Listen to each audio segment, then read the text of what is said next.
Welcome back to the Toolbox Podcast.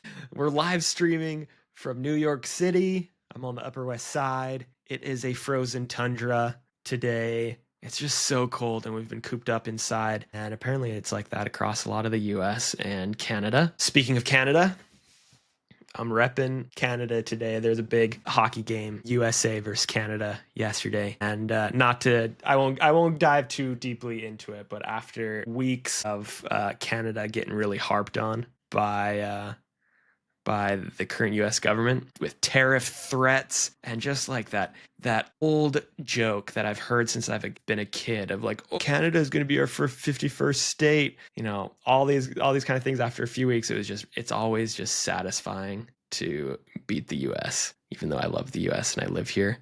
It's always very satisfying in the Four Nations face-off, which is like a new hockey format. Anyways, I won't offend any of my American friends, but frankly, sorry, not sorry. Can't take our country, can't take our game. What else is new?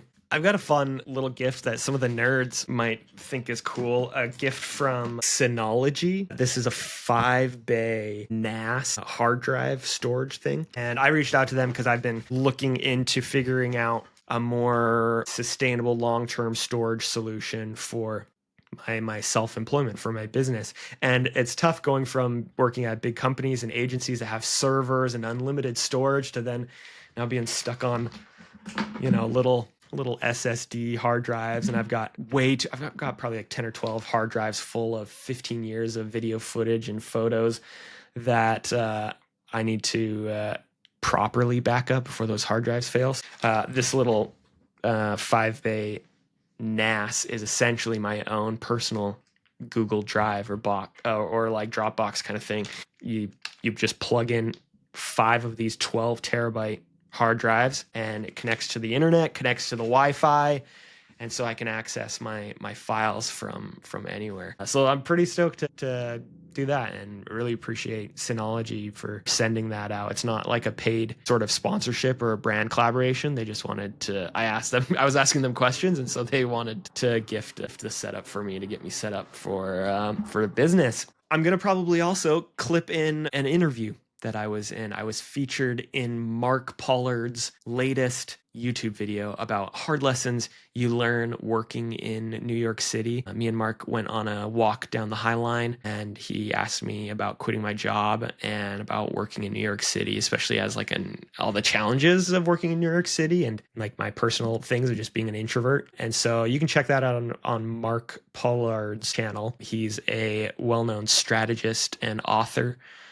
And I'll make sure that the links to that are somewhere. Great. So you recently left Amazon, which is just here. Yeah. And you documented it in public. Where's your head at right now, about a week on? Oh man, honestly, just all the nerves, all of the anxiety, but I'm also just so excited. Yeah. So excited to be free. Yeah. It's just why did you document it in public? I have been doing a lot on social media lately, and I've just found like there's not enough people talking about the possibilities out there for creatives. And so just really wanted to kind of put my story out there, because every time I do, I find that it's helpful for others. It is. So what were you doing at Amazon? I was a senior art director on the Amazon Brand Innovation Lab team within their like advertising org. Yeah. What does an art director do? An art director is really a visual coordinator and a visual idea person, kind of coordinating campaigns and advertising experiences. Yeah. How do you feel walking past your old stomping grounds? I mean, it feels kind of relieving to not have to go in there. It's like probably the least creative environment you could be working, even though I was working around some of the most like creative and innovative people. Yeah. It's just not a company that is very inspiring. I think a lot of people come to this country, or they come to a city like this to do creative work, to have ideas, and they don't realize the black hole that is corporate America. Yeah. You could be working with awesome people, but all of you could be struggling to do the quality of the work that you want to do. The corporate America will just... It really does. It just slurps on you. It's really the ladder of it all. Like the higher you climb, the harder it is to step off that ladder. Okay. And especially for creatives too. Like I didn't necessarily get into art direction as art direction being my end goal. I got into art direction because I wanted to be a creative director one day. So how long have you been in New York? I've been in New York for 3 years now. Yeah, where were you from originally? I'm originally from Canada. What do you think you've learned from your time in New York? Give me a painful lesson. I mean, one of the most painful things for me has been being an introvert in New York. Yep. I am as introverted as it gets, even though I try my best to fake being an extrovert and like put on, a show for clients, a show for, social gatherings. But I also have a condition called hyperhidrosis, which means not now because it's freezing outside, but I usually have the sweatiest hands on the planet. So shaking hands with people, shaking hands with clients, everything just like heightens my anxiety because I know it's going to be a slippery handshake. That, while being an introvert, it's hard in New York because New York is a very social place, and we all live in tiny apartments, and you don't want to stay in your apartment all day. So the city's just constantly like pulling you out of your apartment, pulling you to social gatherings, or if you're not, you're just kind of like falling behind because that's where everything happens in the city. So, but I even think in business, and especially in the creative world, if you're an introvert, you're gonna pay a price for it. I got a mate, super successful, well awarded at Cannes for decades, 2 decades, moves to the US. I'm like, dude, you're gonna have to learn how to be out of your shell, because you will get moved from account to account if they think you're quiet in situations where they want you to be loud. And it kind of happens. The best opportunities come to people that are top of mind. Yeah. And introverts are not always top of mind because they're not the loudest one in the room.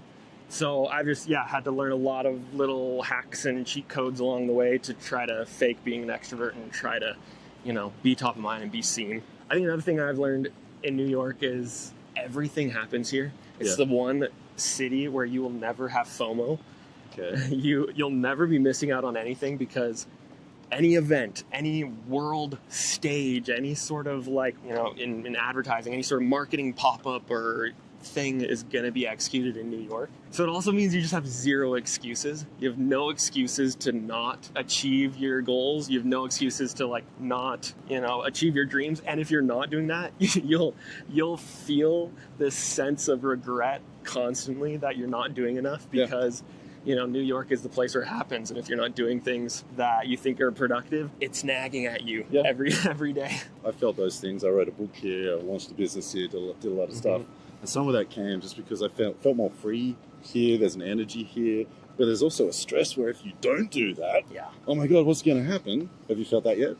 Oh, definitely. Like I've felt the clock ticking too, as we've lived here with a family, and we're thinking like, how long can we live in the city? Yeah. I'm thinking, well, I haven't become famous yet. I haven't shot enough videos out in the streets. I'm not taking advantage of like the cinematography of the buildings and everything. And I feel a lot of that stress. But it's a dog-eat-dog world. Like, people are out here to accomplish their mission, and so it's be intense. I feel like I got pretty lost in the rat race of being in corporate America and being at Amazon and being in the ad agency world, and also had my sights so set on climbing the ladder to get to creative director.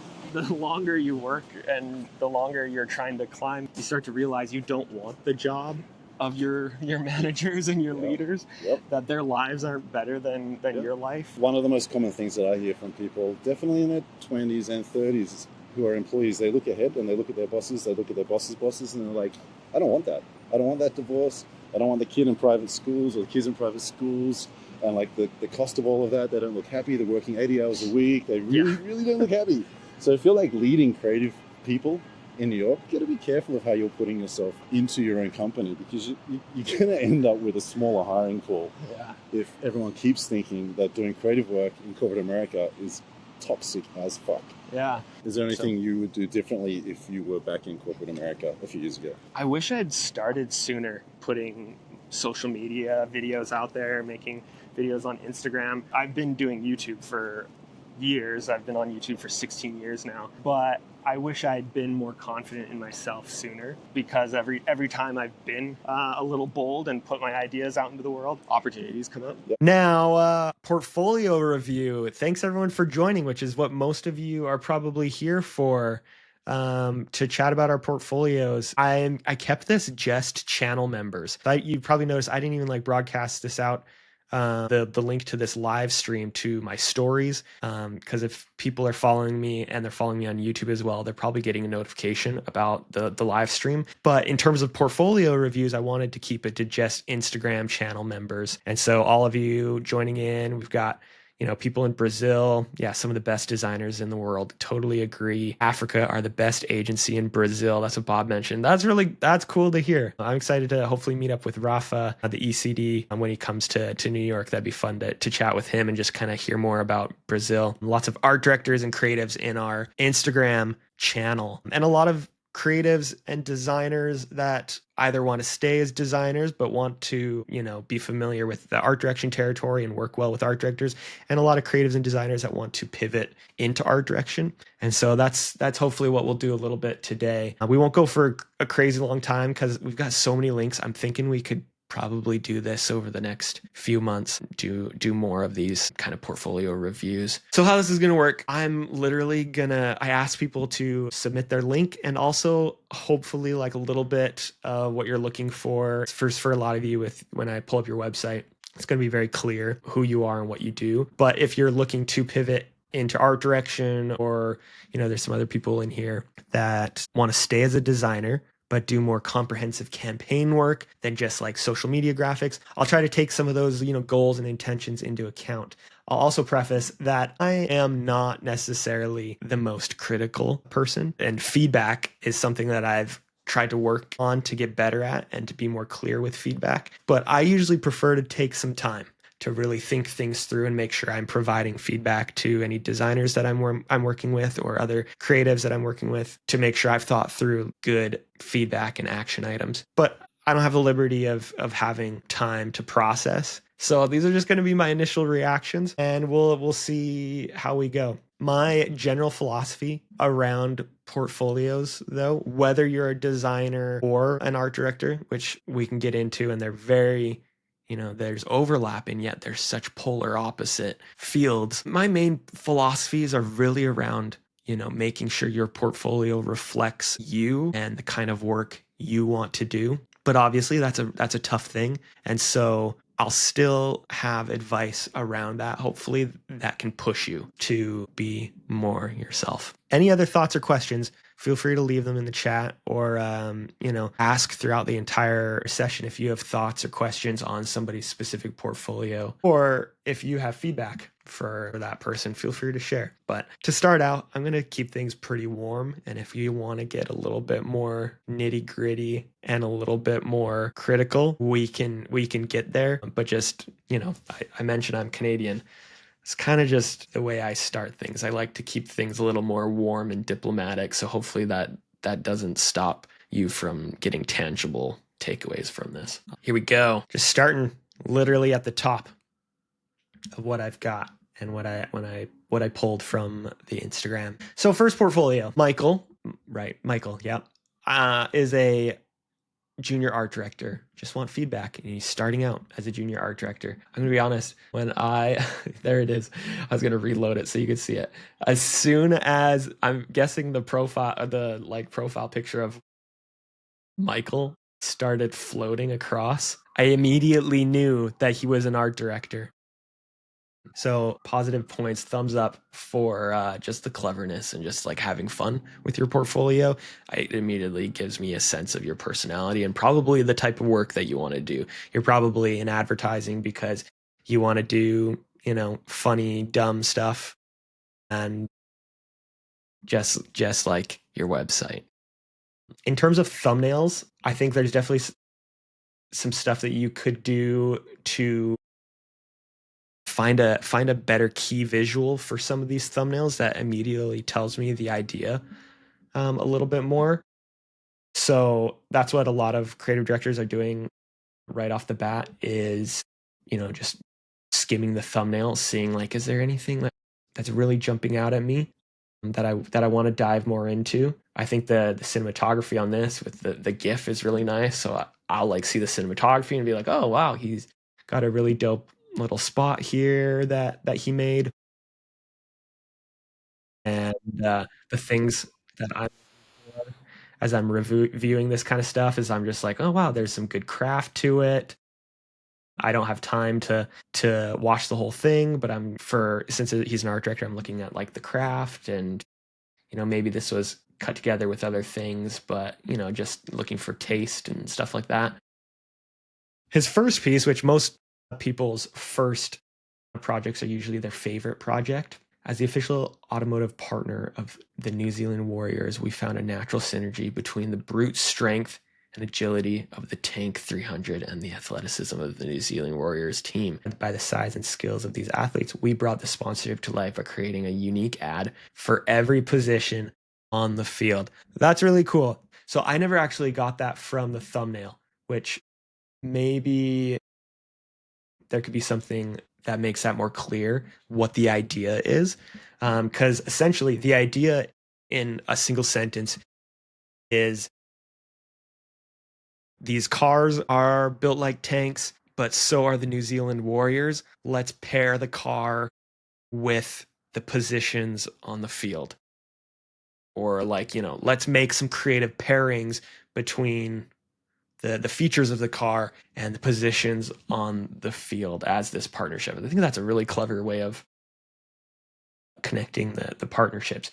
So maybe some iconography around rugby, right? It's rugby, New Zealand Warriors could help make that come across a little more clear. Assuming you're in New Zealand, you're probably working with agencies that know the Warriors and might know the positions a little more clearly. But when I saw halfback, I was thinking of like maybe it's a car term or a truck term, like a hatchback or something like that. So there could be something around like the tagline or some sort of idea thing, or maybe something with the visual to help that make that more clear. But that's really dope. Let's just jump to we're not going to go through all the projects, but let's just jump to more. Let's see, some photography, some publications, and helping show what he's capable of. And then if I click his name, hi, I'm Michael, an art director based in Sydney. Oh, so you're in Australia. Equal parts big picture thinker and meticulous anchor, point mover. Yeah, like I can clearly see that he's like a trained traditional and conceptual art director. He knows how like insights and big ideas work and likes to have fun with it. I also like bread. Like that's the kind of like, weird intricacies, like not intricacies, weird little quirky things you can throw into your portfolio that starts to make it feel more like an art director portfolio, which like you might remember from last session, the difference between a designer and an art director really is about like a designer is about designing something that's functional, something that's beautiful, something that's cool or creative or could be still surprising, but it's at the core, it needs to be designed well. It's a functional thing versus an art director. Oftentimes it's like, it's not about function. It's about attention. It's about grabbing people's attention because it's within the world of advertising and a campaign. So there's like slight differences there between art director portfolios and design portfolios. Any other thoughts? Feel free to share them, but those are my initial thoughts on Michael's portfolio. Next, we've got our friend Dimma. His portfolio, rebrandos.fun, craft design services. So Dimma runs like a business, and you said your site is in progress, but interesting in what you think about the structure. Right off the bat, like I see the craft in your illustration and how you created a logo around like who you are in your business. So that's always cool to see. And then when I see services right off the bat, that's when I know like, okay, this person is positioning themselves as a business. So they're going to be freelancing with other businesses. So that's one interesting difference between, if you're a freelancer or a business owner, your portfolio is often going to have some sort of statement to be really clear what you offer. So this is great. Beyond templates, into true craft for your brand. And that's a fun little statement just to like say what he's all about, and then shares services and what he charges for those services and things like that.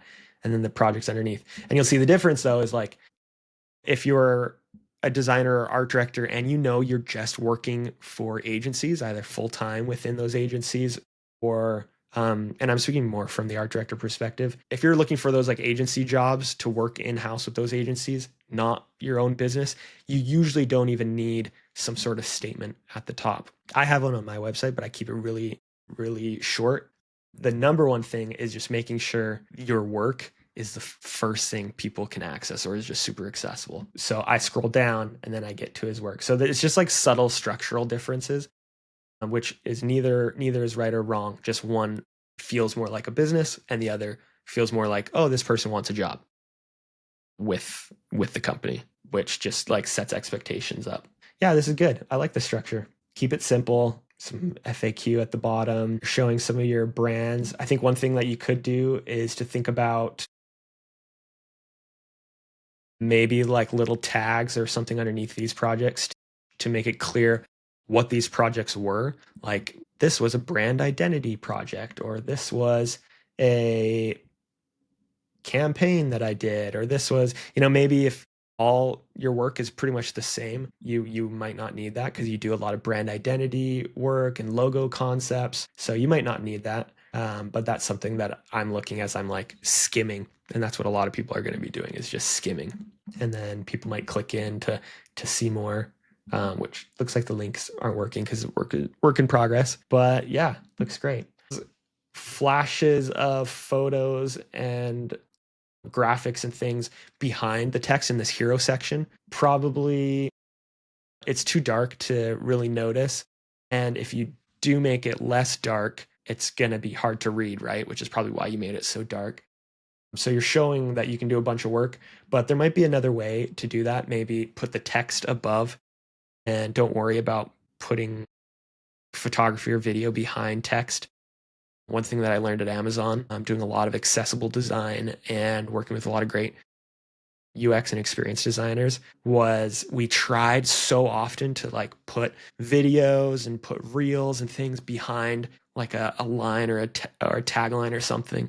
And it just makes it so hard and you run into so many issues with legibility or um, or other accessible things. And so my preference is to just like separate them, show some of the photos. It could be in like a frame on the side, so it doesn't have to be text overlaid on top of photography. So that's just a super tactical thing. Any questions or thoughts on this? If this isn't your portfolio too, you can still, feel free to share questions and thoughts because I'm spewing a lot of just my flow of consciousness. And as an introvert, and like I said, I like to process things before I share my opinions. When I'm sharing my flow of consciousness, I don't want you to take everything I say as scripture, take it all with a grain of salt, but you're hearing my initial reactions to everything. Next portfolio,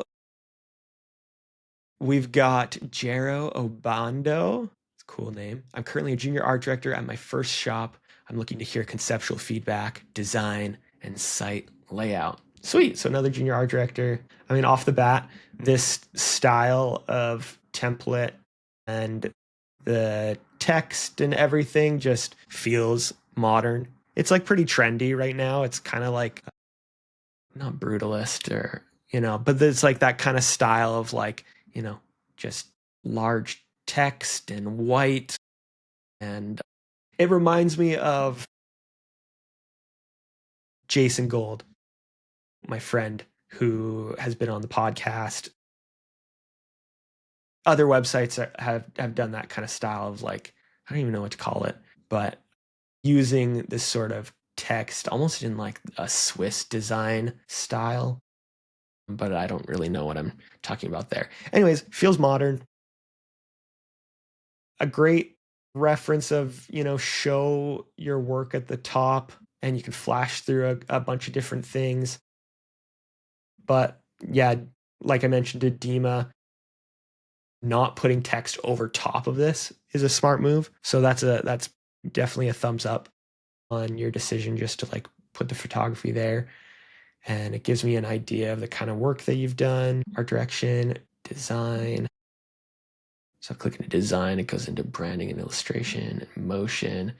Definitely shows that you've got a wide range of skills. And I'd be like, oh, she's got some really strong craft skills. Let's look at the work. Qdoba. It also says 2025, so I'm assuming you just did all of this in 2025, or you're working on your portfolio, maybe as a student, or you said you're a junior art director. The portfolio pledge, Qdoba, Mexican Eats project campaign. We've all lined up at Chipotle and hungrily watched as they serve us itty bitty portions. Enough is enough. No more gaslighting. We're done going out to eat and leaving hungry. That's why Qdoba is committing to the portion pledge. Full-size portions for full bellies every time. It's a really fun idea.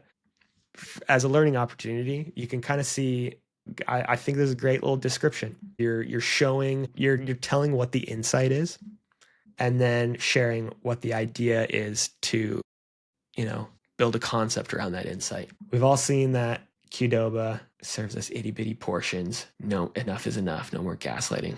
We're done going out to eat and leaving hungry. So we're doing the portion pledge. Full-size portions for full bellies. Paying extra for smaller scoops. Old propaganda posters. So going the propaganda route, that's kind of fun. So the style that they went with this is utilizing propaganda as the art direction, which I haven't seen a lot recently, which is a fun place to find inspiration. Everything is bigger in Texas. And then we'll go to Texas and we'll do this. So it's a full 360 campaign where she's showing this is what our out-of-home stuff is going to look like. We're even going to make bigger branded scoops. Oh yeah, called it the scooper. And you can see I'm not even reading all the text. I'm kind of skimming through. The portion tour. We'll go on tour with Keith Lee because he's from Texas and everything's bigger in Texas. I'm just assuming that's what it's all about. Certified full. Hashtags cool, but also hashtags aren't really that interesting anymore. The only feedback I have on projects like this, and you might want to apply it to other things, Qdoba, Mexican Eats, the portion pledge. So I would consider, what is your big key visual? What is the thing that tells the idea in a super clear way in one image? And the out-of-home ads don't feel like they're that thing. They don't feel like they are the portion pledge. And your idea of the whole campaign is the portion pledge. We're going to create the portion pledge. So what is the portion pledge? There should be an image just right underneath this description that shows it's a big pledge. Maybe it's we had the CEOs of Qdoba or whatever leadership sign this legit document and framed it in a picture or something. You need some sort of key visual to communicate what the entire campaign is about. And right now, the billboards and out-of-home stuff feels like extensions of the idea. And everything feels like extensions of the idea, but you need that single piece for that, which, assuming it's a spec campaign, I don't think would be too hard to do. And to go back to that, it's you've got Qdoba as a logo in this big top image. But Qdoba is not the interesting part about this campaign. Your idea is the interesting part about this campaign. But your idea is just this little title, the portion pledge. So I would spend some time putting the portion pledge into a nice image. Lock it up with the Qdoba logo where you've got the portion pledge, do some cool typography with what you're doing down here. Put Qdoba on the top, frame it around with a cool image, or do the idea that I gave you where it's make a legit pledge, put it into a frame, and then make that sort of key visual.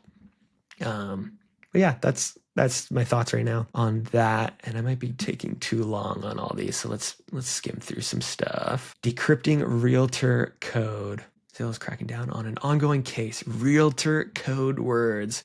We've all experienced this shifty real estate agent that speaks to us in code when we wish they would say what they actually meant. So in order to simplify your home search, Zillow is decrypting the mysteries behind those pesky code words. Fixer-upper, natural beauty. Oh, that's clever. Turds at the ready. Yeah, this is great. And this does feel more like a key visual that explains the idea across the rest of your campaign. I like the whole code thing. This is great. Let's go to your About Me. You made it. I've been expecting you. The name is Jairo. That's cool. Don't worry, you're probably going to butcher that, which I did. Art director, director DP, went to Denver Ad School, which I've heard is great. True Truth and Lie. This is fun. Doorsy. And I was saying she, it's a he. Sorry, Jairo. This is all looking great. My Arena. Oh yeah, you can just go check out Jairo's stuff. Dope. Yeah, I like your work. If anything, yeah, just work on making sure that like main idea is super clear, because your ideas are great. Just make it super clear in the work. Let's get some new portfolios to look at. How's everyone doing in the chat? How are we feeling about this? Are we learning things?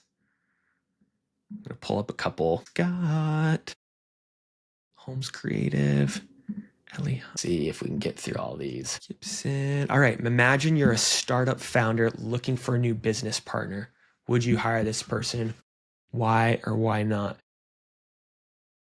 A startup founder looking for a new business partner. Hi there. My name is Gibson Hall. I love designing for brands who put their customers first. So you're a designer. Current manager of product design at CarMax. That's cool. Love helping startups scale. It's hard for me to give an opinion there because I'm not. I guess I'm a startup founder in the sense that I just started my own business, but not the startup founder you're probably looking for.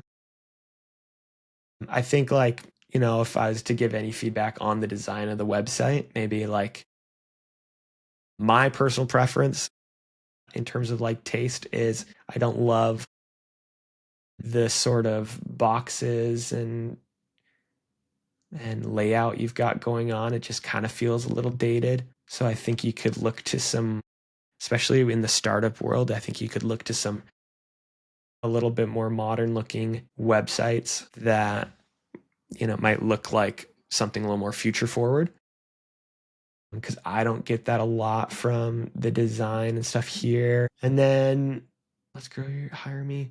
I think you have to show work, and I'm not really sure where your work is. In most creative fields, it's I have to see proof, and where you've worked, where you went to school, nothing matters. Well, the only thing that matters is what you can do, and I have to be able to see what you can do. Yeah, tough for me to make a call on that without actually seeing your work. And you can say and list your services and offerings all day, but unless I can see what you've done, it's just hard to make a decision on that kind of thing. But looks impressive. But we'll move on to the next one. Scott is a friend of mine. We went to school together. So honestly, I'm not going to be able to give you much feedback because you've made a lot of work that I'm jealous of. But I know you mentioned last time thinking about your About Me page, and I could give some thoughts just on the portfolio itself. But honestly, there's stuff on my own portfolio that I want to improve as well. Did stuff for Steak. Those are so good. Scott's done a lot of funny work. Clocked in and clocked out is clever. I mean, one thing that you could do, Scott, that is something that I'm thinking about for my own portfolio is a logo, branding yourself and putting a little bit of craft into the portfolio itself, which is something I haven't done either.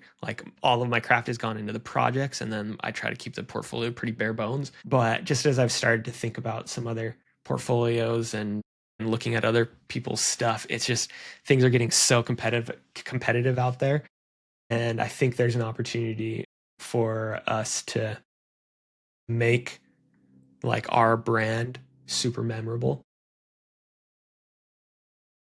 You have senior art director way down here at the bottom, and I'd probably put that at the top, or put some sort of little short thing about what you are and who you are right at the top, which a lot of agencies are going to know if you're applying to an art director sort of job, but that's worth putting at the top. And his clocked out stuff is always so dope, and this is where people can really see the craft, which and I shared this last time, I am also often a proponent of putting passion projects on your front page, which Scott has done.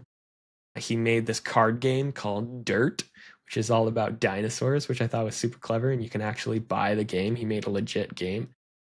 And I think this is so legit and impressive. And I know you have it pretty low on your portfolio, probably because you did it a long time ago, but I think that's worth pulling up hiring your portfolio is your card game, because I think passion projects just always help show what people are capable of. In terms of your About Me page, classic, show your experience. About, I am an ACD, husband, a father, no nonsense board gamer, an avid movie quoter, monthly t-shirt subscriber. Great. Keep it clean, simple. I think there's always, opportunity on About Me pages to have fun with it and, do something a little wackier, but honestly, you don't have to. And this is probably more than enough. Sick. All right, let's move on to Rachel Holmes. Art direction, design, photography, and more. Right off the bat, things look cool. But I'm going to share an opinion, which I might not keep this opinion right now.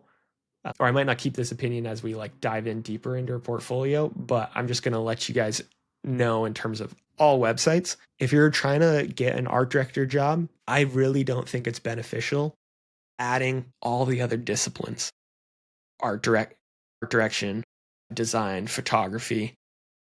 A lot of art directors have their work, their campaign projects on their front page, and then they'll throw design stuff onto a different page, or they'll throw art and illustration stuff on another page, and then photography onto a different page.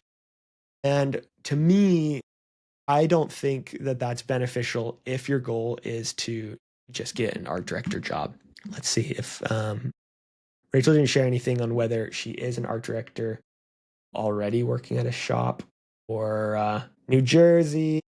Is she working anywhere right now? Junior art director. Oh no, this is about, yeah. Okay, so she's probably a junior art director if the insight for this little thing is about. Anyways, your portfolio looks great, but that's just a thought that I have that I feel like I kind of learned the hard way was a lot of creative directors just, when they see a lot of different disciplines, they just don't know what you are, and they don't know if you know what you are. And if you want to just get an art director portfolio, pull all that design stuff, photography stuff into the art direction section, because it's all the same kind of thing. Design. And if it's not good enough to be in the art direction section, then I'd probably just cut it, or put all of your photography and design stuff all onto a single page that's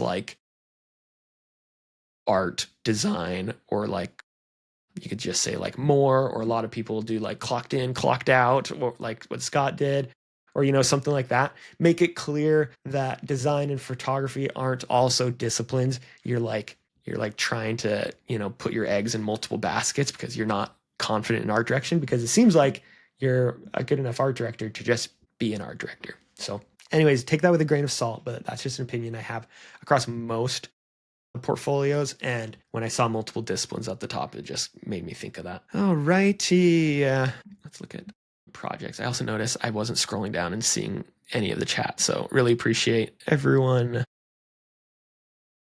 with the inputs. Nice inputs. Wow, Jairo, so hot. Thanks for your comments, Jason. Great. Can't wait to see your feedback on mine. Yeah, hopefully we get to it. Hope he picks mine too. What do you think about portfolios on Behance? And we'll get to that portfolio too. I think if you're the one who sent in a Behance portfolio, I think if you're trying to get a job, it's not going to be your best bet is to just make a website.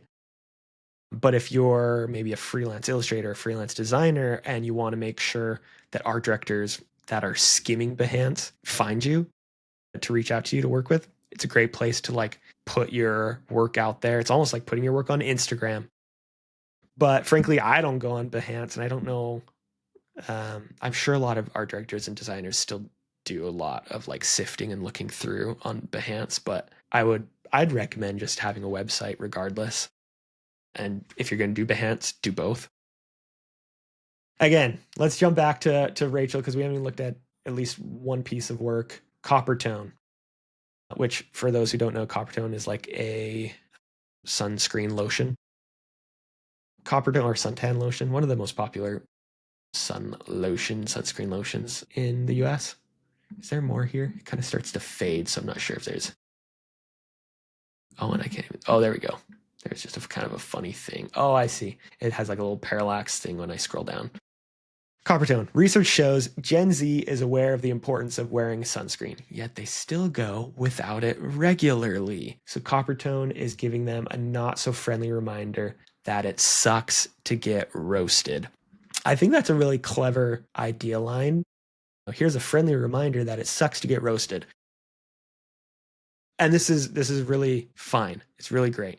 If I was to really nitpick at your idea, I would go back to the insight here. Research shows Gen Z is aware of the importance of wearing sunscreen, yet they still go without it regularly.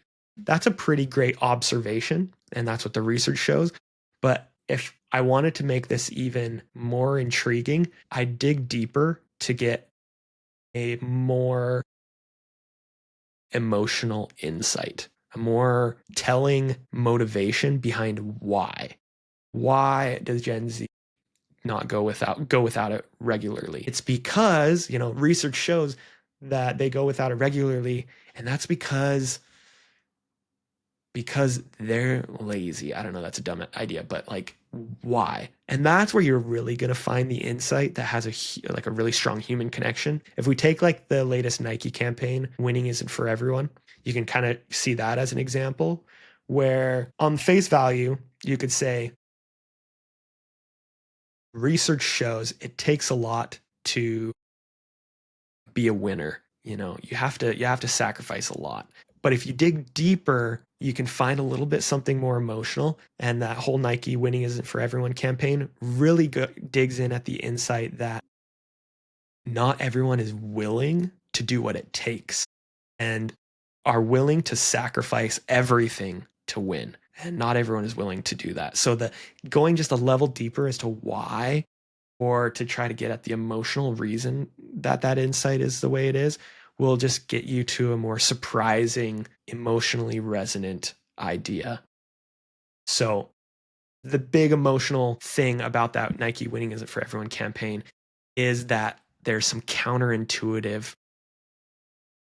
sort of contradictions to it. It's like Nike is a company that's supposed to be selling all of these shoes, but they're saying you're not willing to sacrifice everything, or you're not willing to be unlikable, or you're not willing to go to this extent, or anyways. Essentially, my feedback there though is just to like dig a little deeper to the insight, and you could possibly keep the idea and the rest of this all the same. This is a very copy driven campaign. So if I wanted to showcase your craft skills more, I would probably find some sort of visual aesthetic or style, or if we go back to, I think it was Michael Orfano's portfolio, where they were like, we're going to use propaganda style. We're going to use propaganda design language for our ads. I would try to do something similar here to show your craft and show your visual concepting skills, because the idea is great, but it's showcasing more of the copy than it is your art direction. And the idea coming through and the concept coming through in the messaging is one thing, and art directors have to really be great at that. But then taking that concept and how are we going to, make sure we're communicating that concept visually as well, even if that concept is being communicated kind of subliminally, is like a really important part of art direction. So I love like all the colors. I can tell your taste is really strong, but I would just think about, maybe there's some things that you can do that are provocative, where you take the logo and take the girl and do something really interesting with it, like because she looks like she's Gen Z. Maybe you make the Gen Z version of the girl, and you put it on all of these ads, and you show that she's not putting not putting on sunscreen. Or you got to think about it a little bit more. But some sort of visual reason, or if there was a rationale as to why you chose the colors you did, like we made it a super bright and poppy campaign for this reason because Gen Z loves this, then great.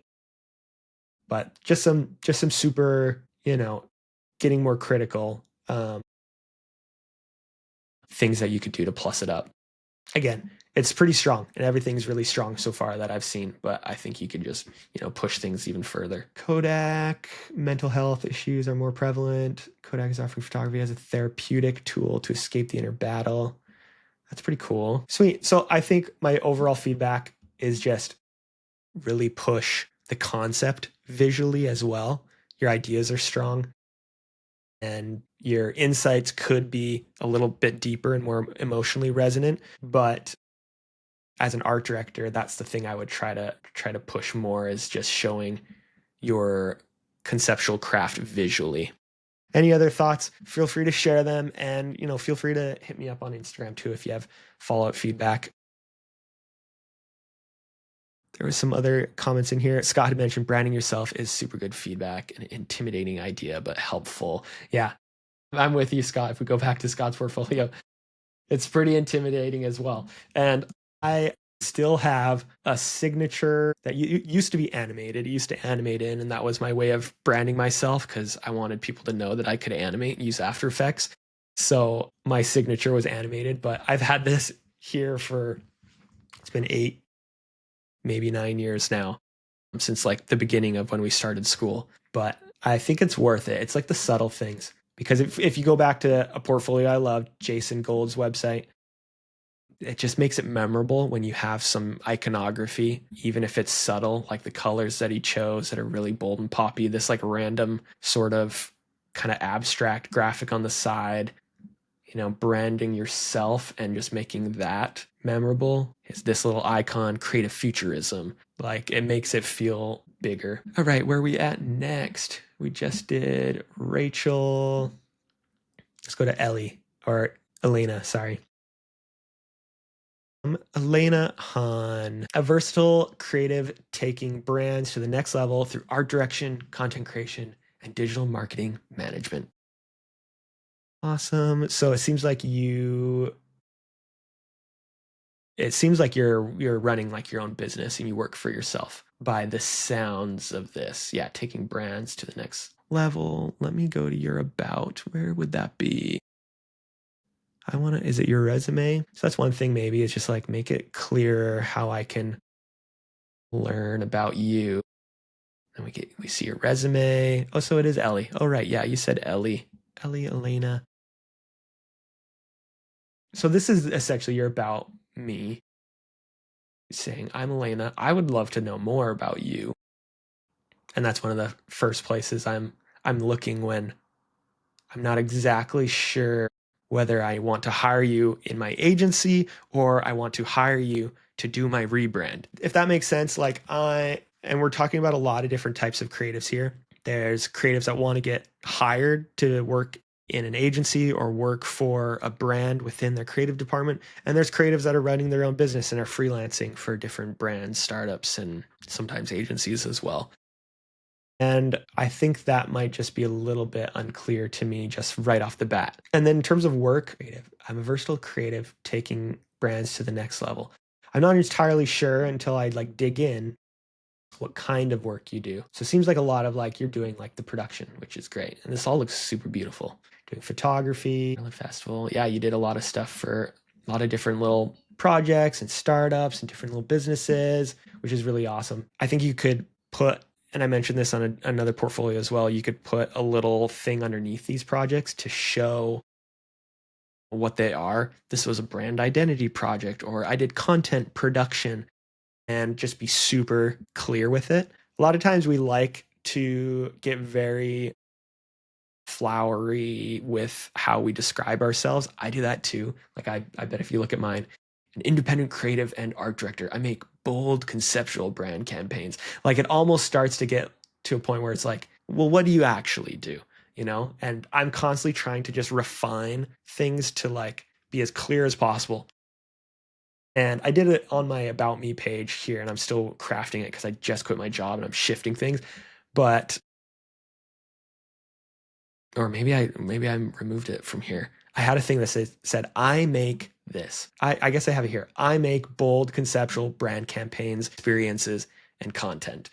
And even that's not like as clear as I'd want it to be. Like, what do you do for them through those things? Art direction, content creation, and digital marketing. Maybe it's about services. Like, what clearly are your services that you're offering, so that people know how they could work with you, whether that's, oh, I'm going to hire this person to make a bunch of content for us for this event or for this brand, but that would help make it clear. And then for all these projects, I would add a brief description at the top. And you can add write-ups throughout the entire project, but it depends on the person and depends on what you really want out of that project. So I'll take this as a moment to share one piece of a little like formula or a little sort of framework that can help a lot of you guys as you're structuring and describing your projects. So for a lot of art directors, you'll probably notice that those descriptions, you've got a description right at the top that's like an overview that says what the insight and the idea is about the whole project. And especially for junior art directors, it's really important just to keep that super simple, to make sure that description has the insight clearly in there, the sort of, emotional human truth that you're building the entire campaign on, and then clearly says, this is like the idea. You don't say this, but like clearly says, so we did this. So we created the portion pledge. So we're doing the portion pledge to let customers know that blah, blah, blah. Make that super clear in the top. But then throughout your project, there's still more that people want to know about the project. So if I'm like looking through this one, it's like, what was this? What was this for? And the formula I'll share is called STAR. It's an acronym. It's situation, S, situation, T, task, A, actions, and then R, results. So STAR, situation, task, actions, results. Situation and task can sometimes be bundled together. It's essentially what was happening? What was the project? What was the problem? What was the challenge? What were you tasked with? So situation and task. I was approached by this brand, or I was working with this brand, and they have this huge problem, and they asked us to help fix it or whatever. That's your like sort of situation and task. Then the A is actions. What did you do throughout your project? Show what you did. We made social posts. We did this. We worked with this influencer to do that. If you're making spec work and you're a student, you can just fake all this. Like, we did this, we did that, we did this, but you're going to show all the actions that you did.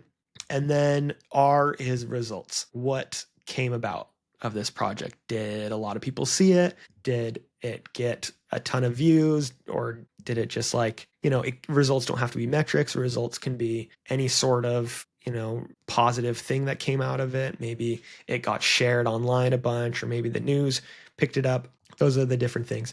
And you don't have to follow STAR and this exact framework for everything. I don't at all, but it's helpful to think through the different things that other people might be looking for. And it's a very natural storytelling framework if you're wanting to build a story around your projects. What was the situation? What was the background on this? What did you do to solve the problem? Often that's told through like, what was the idea? What was the campaign idea? And then R, what happened? How did it turn out? Was it a good project? So that's something that I think can be helpful. And then the other thing I think I'll add there is for everyone, a lot of this is variable, and I think as you're making your portfolio, consistently ask yourself about every single piece, why am I doing this? What am I communicating with this decision? Do I want to make sure these people know what I do? So I need to do this. I need to add some more descriptions. Do I want to, Scott, on some of his projects, he does a really good job of showing a lot of like behind the scenes stuff. Let me find one where you did it. It's probably your so like a film piece. I'm not going to always spend the time to watch an entire commercial, but I can see it all here. And so you ask yourself, I want to make sure that when people are viewing my portfolio, what are they taking away from this? And he is clearly showing like, I want to show off the craft of this film, the craft of the commercial, the cinematography and the best shots and this cool like through the wall transition. I just keep consistently ask yourself, why am I doing this? What am I communicating through this decision? And If there's something that you're doing on there that's like not communicating anything, just cut it out. Next portfolio, Noow.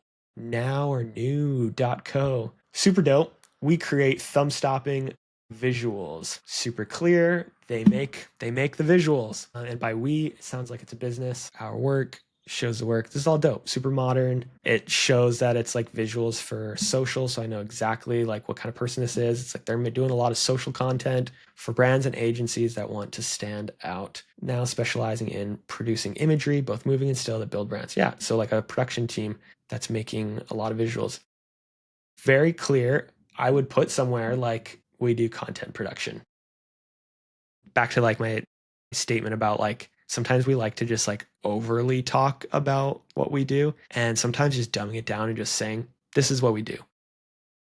Now specializing in producing imagery. Like you could say, we produce video and stills. Like we are a content production company that produces videos and stills, and it's going to be super clear to everyone what you do and how to work with you because they've worked with production companies before. But we always want to be more than what we are, and so I get that. Like I get the idea of we are a creative studio, we are a creative company that does stories about this and that, and that's totally fine. But when you do that, also think, they've got on their About Me page, which is super helpful. We're a full spectrum creative production house. That is great. And you could even put that on your front page, but it's great that they have that here. We can describe ourselves in whatever creative ways we want, but just make sure we have somewhere. Yeah, exactly right here. Now, or New, if I'm saying this wrong, Now is a creative production studio. So that is great. We bring ideas to life. Yeah, super dope. I would definitely hire you to make stuff for us. Where are you located? Because I am in the US. This does not look like you're in the US. Contact. Let's see. Where's your emails? Yeah, cool. Yeah, everything looks super modern, super fresh. Usually I hate these cursors that aren't like just a regular cursor, but it actually moves fast, so I'm not as annoyed. And it makes it look well designed and modern. That's mine. Think I think we're gonna do one more, and then we'll wrap it up because it's already been an hour, and I'm gonna keep it really short today. It would be an honor to have you roast mine. Okay, we've got an art director and photographer who is looking for clarity and focus, and is willing to let me roast theirs. So before we go there, let me just jump into the chat and make sure I haven't missed anyone. I think that's solid advice. I also need to implement niching down. Yeah, and to your point about niching down, I don't like the idea of pigeonholing people and making people niche down before they're ready. So I wouldn't necessarily always think about niching down.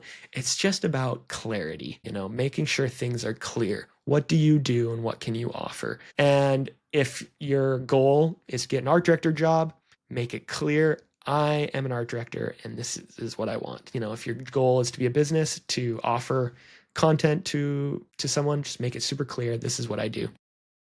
Jairo, yes, you joined late, but I did go through your book. Dimma, appreciate it. Jairo Asik, I'll have to rewatch it. Yes, you'll definitely have to rewatch. And then how do you go about results for spec work? That's a good question. I might not do results, but also I just try to think about ways to get some sort of results. So one way is awards. Like that's one of the biggest reasons why a lot of students and junior creatives enter award shows and enter their work into award shows. That is the way to get feedback and to show people, or to get that results from people, to show real people what your work is and to sort of get that positive affirmation. And then you take that positive affirmation and you put it into your portfolio in as an award. So you could enter your stuff into award shows. I also think a lot of spec people, or a lot of spec campaigns, people making spec campaigns should just make stuff for real. Like if you've got this cool idea of a card game about dinosaurs, make the legit card game. That's what Scott did in his portfolio. Just make the thing for real. I did a campaign when I was in school we called Venmo the Homeless. And it was going to be a spec campaign where people could Venmo homeless people. We'd find homeless people on the streets or something, and make it so you could Venmo that homeless person money, because there we had some sort of insight around cash because everyone's cashless and no one carries cash anymore. So how are you supposed to help the homeless? Blah, blah, blah. Instead of just doing a spec campaign, we decided to do it for real. We did a stunt where we lined up close to 30, 50 people down a street in the middle of our city, and they all held up cardboard signs as if they were homeless people, but they were all in a row. And if you read all of those signs in a row, it was one long message that essentially said, go to this website and donate to help the homeless. And, or go to this website and Venmo, I can't remember the thing, but Venmo at this, blah, blah, blah, to help the homeless. And we raised, I think it was like $5,000, $6,000 as students that we just donated to this homeless shelter, which was one of my favorite campaigns to showcase because it was came from a spec idea, but we just went out and did it for real. Anytime you can come up with some sort of cause or problem that you can solve creatively, and then instead of just pretending you did it, go out and actually do it, you're going to be one step ahead of every other student that is looking for junior art director jobs. All right. Back to our last portfolio of the day. We got Tonichi, multifaceted, creative, focused on building immersive brand experiences through design, art direction, and photography. I love creating brands that connect with people, whether that's working on large-scale campaigns for Toyota, Safeguard. This is dope. I mean, right off the bat, it's that similar sort of design style that's really popular, but I like it. Like, I want my website to kind of look like this. And if anyone knows how you would describe this, it's like that sort of modern, digital, futuristic sort of, yet still like minimalist. And I feel like a lot of the text forward, very like text heavy sort of design comes from like more Swiss design backgrounds, but I have no idea because I'm not that kind of a designer, but I love it. Like, I love all the little intricate little things and the style. Meet your new art director, photographer, creative. Previous clients, Toyota. Just worked with a lot of different brands. Yeah, on face value, everything looks really cool. And I like the way you're organizing all the things. And I gave this feedback to a lot of people, but this is what I'm talking about. Like, just little things under your thumbnails, or when you hover over your thumbnails, those that information can pop up that just kind of tells you what this was that they did. Especially if you're kind of split in a lot of ways. If you're saying you're an art director, photographer, creative, a designer, all these things, it's helpful to say, I did this for this brand. I did a relaunch. I did campaigns and socials. I would do that here too, unless it was like, what is this jewelry? So did branding strategy. Seems like you did the whole thing. It's a gemstone jewelry brand and home to one of the most expansive selections of crystal jewelry in the Philippines. So dope. My role, and this is super helpful, anytime you can say, this is what I did. My role was to orchestrate a comprehensive brand overhaul that not only resonated with their values, but also laid the groundwork for their expansion. This holistic brand experience would be accomplished in 4 key phases spanning every touch point. Yeah, definitely a very design. Like, this feels more like a design or a business sort of portfolio, not necessarily an art director portfolio looking to get art director jobs with agencies and brands. That's the impression that I get, because it seems to be more about the polished craft of how you pieced it all together, and less so about the idea and the concept that is pulling everything together and the messaging that comes through, which is totally fine. And that's just me trying to figure out, okay, what is this person? Are they an art director or are they a designer? In some ways, that's what I'm trying to like piece together.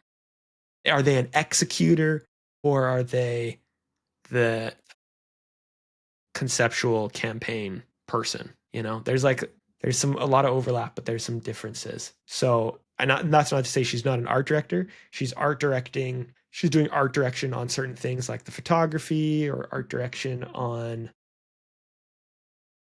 on the videos and things. But it's clear that you're like a business, or at least that's the impression that I get, that you offer these services and this is what you produced for them. Dope, modern looking logos, colors. Yeah, I'd love to work with you. all this stuff. You have great taste. And this is like, I really like this. Meet your new designer, art director. Like it adds, it's her personality, her quirky smile, like little things like that are going to show people, potential clients, who you are. Shows your potential clients. Yeah. Don't know if I have like too much feedback, honestly. Based designer, art director, photographer. I think one thing that could be helpful is to just say, I am available for freelance, or I am available. You say looking for new opportunities, creative teams, both big and small. So it seems like you're looking for a job. And if you did get like, if you applied for designer, art director jobs, you're going to get it because you've got good craft. But I think in terms of if you wanted to go more of the art direction side of things, oh, I forgot you had a little bit of a note here. Yeah, I'm an art director and a photographer. Need help on clarity and focus. I think that's it. I think if you're looking for art director jobs and you wanted that clarity, I would say you need to kind of like push a little bit of the design stuff, not to the side, but to just say, I'm an art director and just say it. And you can say, I bring all these other skills. I do photography, design. I'm also a designer, art director, blah, blah, blah. But I think you just need to say somewhere, art director. I am Tonichi. I'm an art director. Instead of I'm a multifaceted creative focused on building, I think you just need to say, I'm an art director, if that's your goal. And it seems like that's what you're saying. And it just takes a lot of confidence just to say, I am an art director. You could say, I'm an art director up here. And then down here, say, I also do this, and that. And people are going to love it. In terms of your work, and it depends on different countries and the different agencies and companies that you want to work at. But let's see this first one. Tim Hortons wanted to launch their brand in the Philippines. We want to come up with a campaign that resonated with audiences. This is dope. So it looks like you worked on this commercial, which is great. And then you made stuff down below. We brew for you, Canada's favorite. Oh yeah, you're the art director. This is dope. I would maybe make it a little more clear, like what we brew for you means. Like, what is the idea or the concept behind the campaign? Is there some sort of insight? And maybe do some digging and thinking about how you can make this more conceptually driven. Obviously, you already made the work and you don't have to change the work at all. I think it's just about the setup and the description. Make it clear that you're a conceptual person. And if you can get paid for your ideas, you'll do really well as an art director. But if you're only relying on your craft, it's a lot harder. And right now, most of your work shows your craft, shows the design side of things, but not as much a conceptual side of things. And then work like this might have been real work that you did for Toyota, but I just think in terms of your craft and your abilities, these are dope. Like the visuals behind there, I would just pick out the things that are the coolest, but I think you could also do some even cooler stuff. And when I say cooler, I think surprising and more of your personality. Like you seem like you're you've got a lot of personality, you have ideas. And I would try to come up with some ideas, maybe some spec work to showcase some of that. Because a lot of your work is very design focused and not as much about like, yeah, the campaign concept. Hopefully this has been helpful, you guys. And it's starting to become a little bit more clear that tough balancing act between design and art direction, especially in advertising, especially within the advertising world and any sort of creative brand that wants to hire art directors. You've really got to showcase what is the idea and why is that idea interesting. It still can be super well designed and you can get amazing jobs as a designer, but the art director world is just so much more about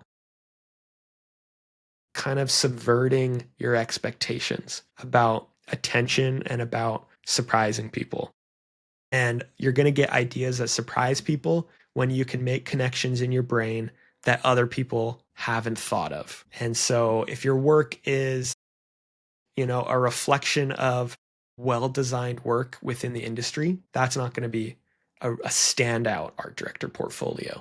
When I see, and I'm going to pick on Scott, when I see Scott's portfolio. All of his stake work throws, in a lot of ways, throws design out the window, throws refinement out the window, and focuses more on surprising people. Hopefully that's been helpful, you guys. These always go longer than I expect. And we didn't even get through, I think we got through maybe half of the portfolios.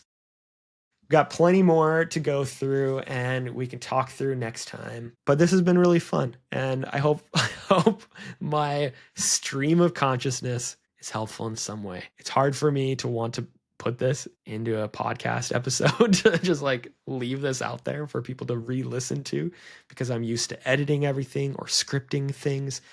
So, but I'm going to. You'll be able to watch the replays on Spotify and YouTube. I'll have it up by Monday.